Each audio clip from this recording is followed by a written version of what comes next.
Pakistan, changes needed on EU plan on rights in Afghanistan. Geneva, AP, Pakistan wants the European Union to revise its plan to step up human rights monitoring under the new Taliban leadership in Afghanistan, in part by taking into account socio-economic concerns in a country hoping to emerge from decades of war and instability. Islamabad says further improvements to a resolution at the UN's top human rights body are needed, including concrete pledges of assistance for the war-wracked country without using human rights as the sole criteria. Pakistan is arguably the Taliban's closest state interlocutor, with historic ties and ostensible influence with the religious militia.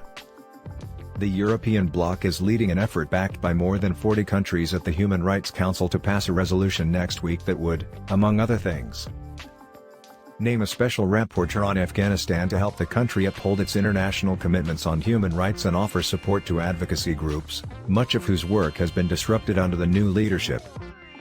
The Europeans want consensus for the resolution at the Council, which counts Pakistan among its 47 member countries. The rapporteur would benefit from expertise in legal affairs, torture and degrading punishment, the right to education, and the rights of women, girls and minorities, according to the resolution. Pakistan and the Organization of Islamic Cooperation led a unanimous resolution at the Council during a special session in August, before the full departure of international forces, that expressed concerns about the rights situation in Afghanistan, and called for the UN Human Rights Chief to monitor the situation, with a written report planned next March. Some advocacy groups said it didn't go far enough. In comments to the Associated Press late Thursday, Pakistani Foreign Ministry spokesman Asim Iftihar said the EU draft resolution needs further improvements and the delegations were working closely on it.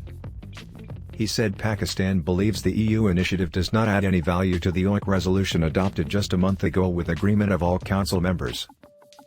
He also said the EU proposal seeks to pursue human rights concerns in isolation from security, safety, conflict, governance, and economic dimensions.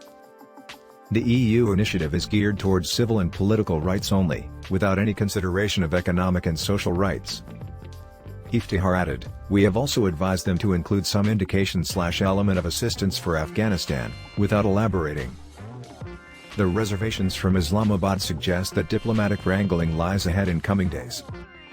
The proposal fits in with a wider international effort to boost scrutiny of the rights of women, girls, ethnic minorities and others under the Taliban leadership after their ouster of the Afghan government in August and the departure of international forces in the country after some 2 decades.